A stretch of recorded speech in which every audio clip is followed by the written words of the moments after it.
Okay, this is a Bonzoleum story. I was actually just making a video today on my, can you see me here? On my single strokes, which I just figured what I'm going to do? I made a video, because sometimes you can't tell how fast you play until you sort of watch it third party. So I think they're getting pretty fast. But anyway, so I thought of this story today. Years ago, back in the 70s into the 80s, I think we used to just get in a lot of trouble. You know what we did. But there was a family I had to write some of the names down here because I got to remember the players with their pseudonyms because, it's a crazy story. But, I mean, everybody has stories like this, I'm sure. I just had my drum channel and I can tell these stories. So, where I grew up in a suburb of Chicago. And what was neat about it, it was like Evanston, in the sense that there were really nice houses and blue collar and wealth and regular people. It was just a nice sort of mix. And back in the day, and every town will sort of have like their toughies, you know what I mean? Like, kind of like, yeah, what are you looking at kind of thing, And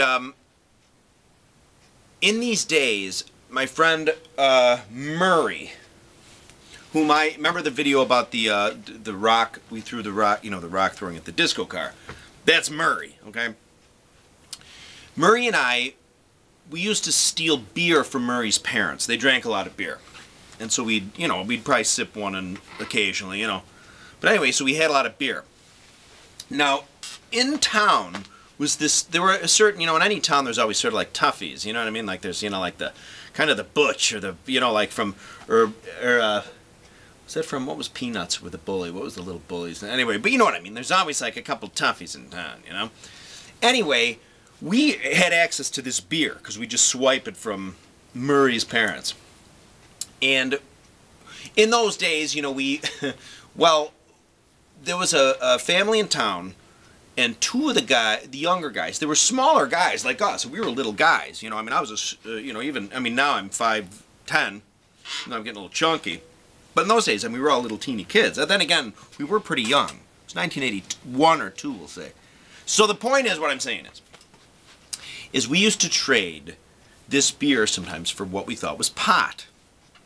It was 1981, 82, right? It was just the tons. And we used to, in particular, this family, these two kids, we'll call them, there was ROCCO and Marco. ROCCO was a year or two older than I was, and Marco was a year younger. And their last names, we'll say, was Runzler. Okay? So, ROCCO and Marco Runzler. And they were, apparently, were kind of, just like town toughies. And I never really heard of them. We had a run-in with the younger one once. My cousin and I were at the store. And he bumped into my cousin or something. I remember me kind of saying to Marco, like, hey, kind of standing up for my cousin. I actually am very proud of that. But I didn't realize he was, a Runzler, you know what I'm saying? He was just kind of this jerk, Anyway, so years later, well, probably at least a year later, we decided to do like the espionage beer for reefer swap. So my friend Murray and another friend we'll call Mo, and then another fella, I think, and then also my cousin Don.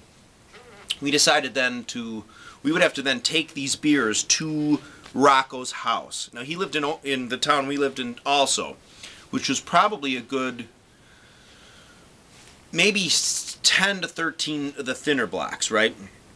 We had to walk there. I mean, it was 1982. We didn't have cars, right? I mean, we were younger dudes. So we had garbage picked, I think, like a Samsonite suitcase. So we filled it with like probably these 30-ish, maybe a case. We probably said a case, 24 to 30 of loose. Murray's parents really loved beer, and they really drank. We didn't realize sort of they drank a kind of a lower class beer. They drank, if you remember, like Red, White, and Blue, and Meisterbrau, and Bavarian Club. These invariably would be the beers that would be available to us to steal, which then we, in this particular occasion, put into a suitcase that we garbage picked, and then walked a mile and a half to ROCCO's house. Okay, so there's 3 or 4 kids in junior high walking like down a street carrying a suitcase that's like half their size. And it's a miracle. God, I can't believe some of the stuff we used. It's a miracle we didn't get by a cop or an adult or something. So we make our way, to ROCCO's garage. ROCCO, they lived in this house. It was a big, huge, like Victorian house. And behind the house, these were older homes, there was a garage, but it was really like a stable. Like it was a 2-story, almost little house, right? We had one of those at our property growing up too.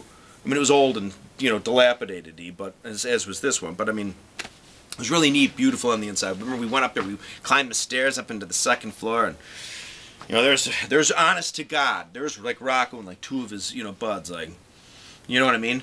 And you know, it's kind of like, do you got the stuff? It's like, yeah, like, you know, like, and like, I mean, you take the suitcase, open it up, and yeah, it looks like the stuff, okay, and then he hands us like, you know, the little yellow envelope with the reefer in it, you know.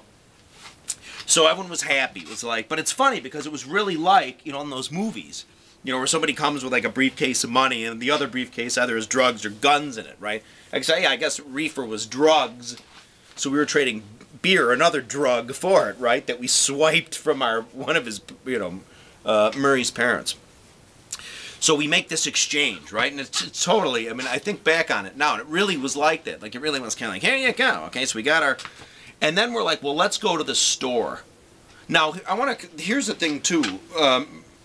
Rocco and Marco weren't big, I don't know about, like, their older brothers or sisters. Actually, no, their sister was really cute. There was a girl, Runstler, who was a few years older, who was like a knockout. Anyway.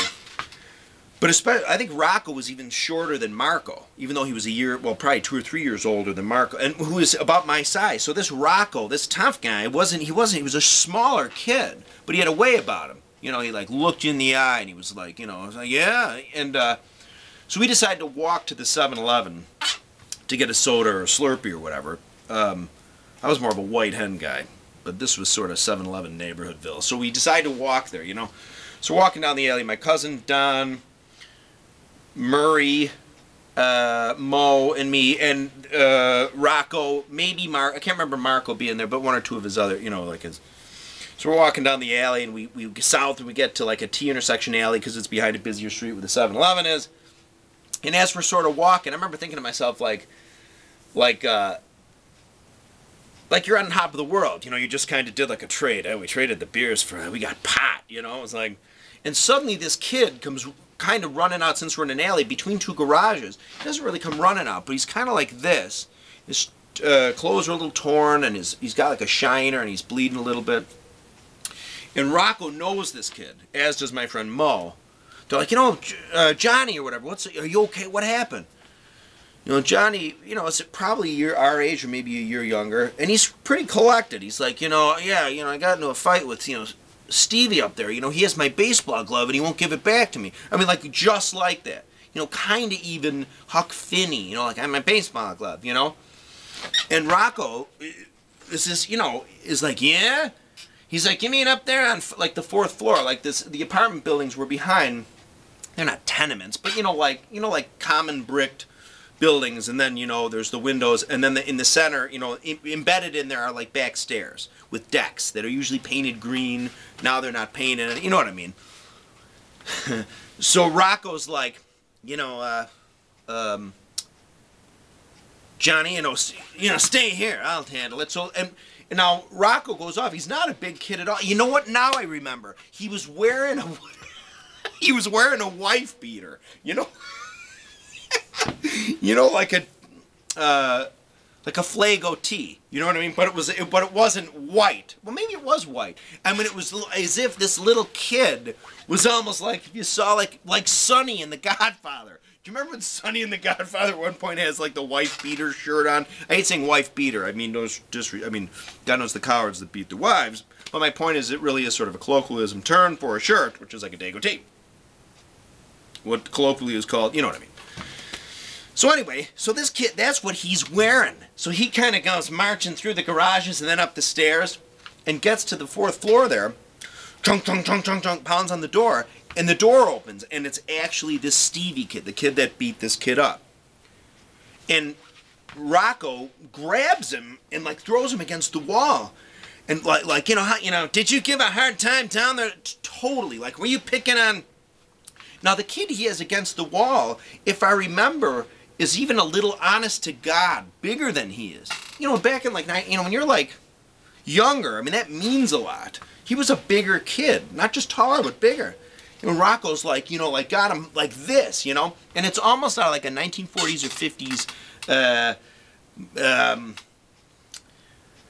God, what the hell was his name? He just passed away, God. Like a movie, Marty, whatever, you know, the actor that was in Marty, God love him, won the Academy Award in 54 or 5, but like that movie, where like the guy against the wall, it's like, you know, listen, you know, don't hurt me.